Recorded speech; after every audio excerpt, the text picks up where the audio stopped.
that has to be purified to come to bhakti, which is to offer service to him, unmotivated. No motivation. Anukulyena Krishnanushilanam. Continually. Best to think about bhakti. I know you're asking these questions for other people, but they get really boring because they're not about love anymore. We want to know, how to come to Radha and Krishna in Vrindavan. We can ask these questions till we leave our bodies. Who are we trying to satisfy? Don't ask questions for other people. Ask questions for yourself. If you ask for other people, you don't really know what other people are thinking anyway. If you ask from your own heart, then they have some meaning. You can ask me one question from your own heart, but not from what other people think, because it's too boring. Let them decide what they want to decide. Don't try and convince them. Try and convince yourself, or connect with the deepest part of yourself to make the proper real question. Two things. First is sadhu sangha. This is first. Like in Jayavadama, Vaishnava Thakur, he saw that devotee dancing. He was a Brahmagyani. He was realized Paramahamsa in the Sankhya line.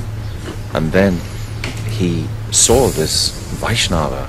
He saw his ecstasy. He thought, wow. That turned his heart completely.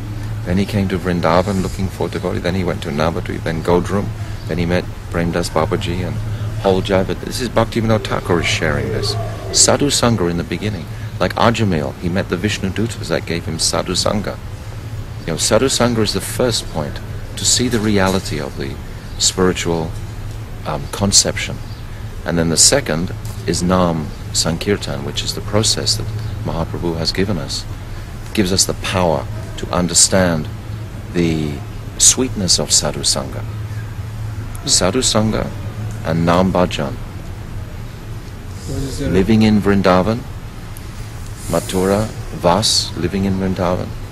These are the 5 principal. But Sadhu Sangha out of everything is the first. It's in twofold, Prabhu. First is you have to connect physically with the sadhu. First you have to acknowledge the sadhu. And when you realize that sadhu, realize his position, I'm talking about Sad Guru, perfect. Then I have to cultivate my relationship with him, which means I don't necessarily have to be in his association. I can, because I'm not always, I have to be somewhere else, but I'm always thinking what will please him. And in my heart, I'm always hoping to be with other devotees. And then Krishna will automatically arrange for those other devotees to come. That's his business. That's Krishna's job.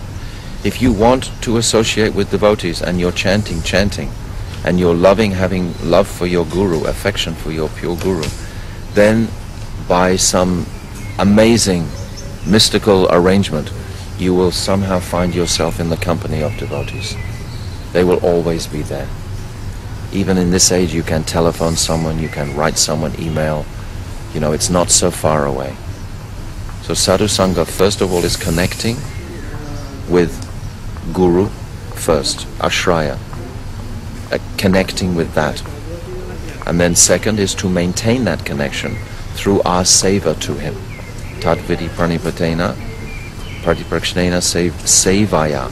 That's seva. Seva is a symptom of love. If you love somebody, you will automatically serve them. If you love your mother, you will feel, what can you do for your mother? Your wife, your family. It's a symptom of love is service. So our service to Guru will maintain that connection. And that's the backbone. Guru Nishta is the backbone of devotional service. Guru Nishta, Sadhu Sangha, is the same. If you make a connection with some sadhus that you have high respect for, you take that away with you in your heart with a desire to please them and serve them. And you have listened to what they say and what is their desire, what is their manobishta, what do they want, what is their internal desire for you. It is to understand your relationship with Radha and Krishna. It is to develop your bhakti. So you're hearing their instruction, and then when you go away you try and follow their instruction. Therefore you're still connected. You become disconnected when you disobey your understanding of what Guru wants. Guru is saying, I want you to read my books and I want you to take Harinam. If you go away and you watch television or you do something, you know this is not pleasing to Gurudev, so how can your connection be there? How can your sambandha? One time my Gurudev was asked the question, how can you tell if your sambandha with Guru is growing? Because it must be growing to be real love, I've already said. And he said, if you're always feeling gratitude for what he's given you, if you're appreciating the jewels that he's given you, you can see all these jewels in Guru Vastakam, this song we sing. The first verse is about Jiva Tattva. Oh, he's explained to me, who am I in this world? Second verse is Gora Tattva. Oh, who is Sri Chaitanya Mahaprabhu, Satchinandana Gaurari? Who is that? That is all explained in that second. Third verse is Vigraha Tattva. Fourth, Prasad Tattva. Then Raganuga Tattva in the fifth verse. What is it? Shiradika Madhurya. This fifth verse. Sixth verse is Guru Swarup. What is Guru doing? He's in the Kunja.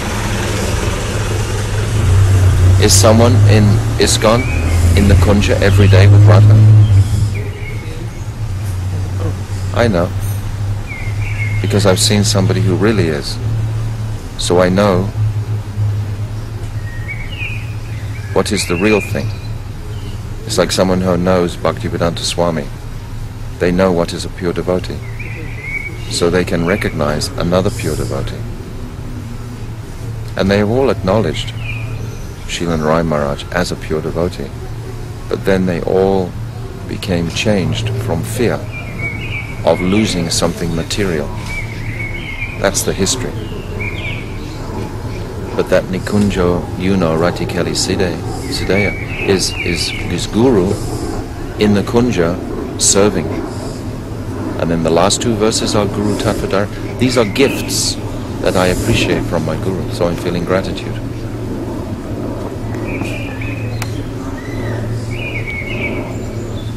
You will die without sadhu sangha. You will be the living dead. You will speculate and think, I will find a comfortable place in this world, and then your mind will say, to do bhajan.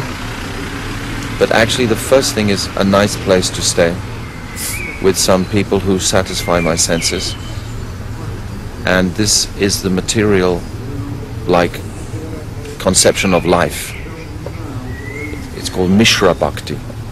You mix it with Bhakti. But it has to be moving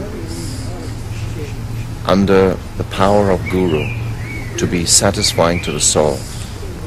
Savai pumsam paro dharma yato bhakti adhoiksaje ahoitiki apratihata yeyatma suprasidati. To satisfy the soul.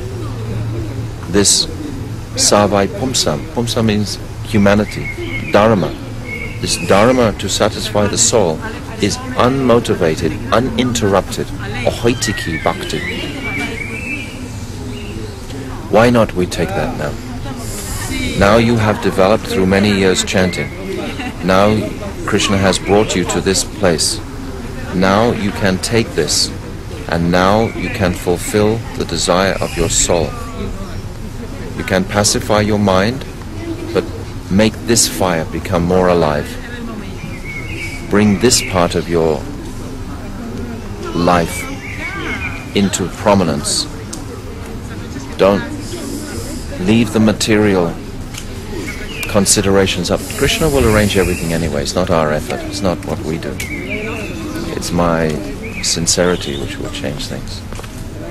If you honor those people, then Radharani is pleased. If you dishonor Radharani's servants, you think she's going to be pleased? Will any mercy come?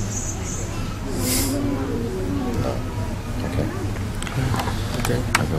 Thank you. Thank you.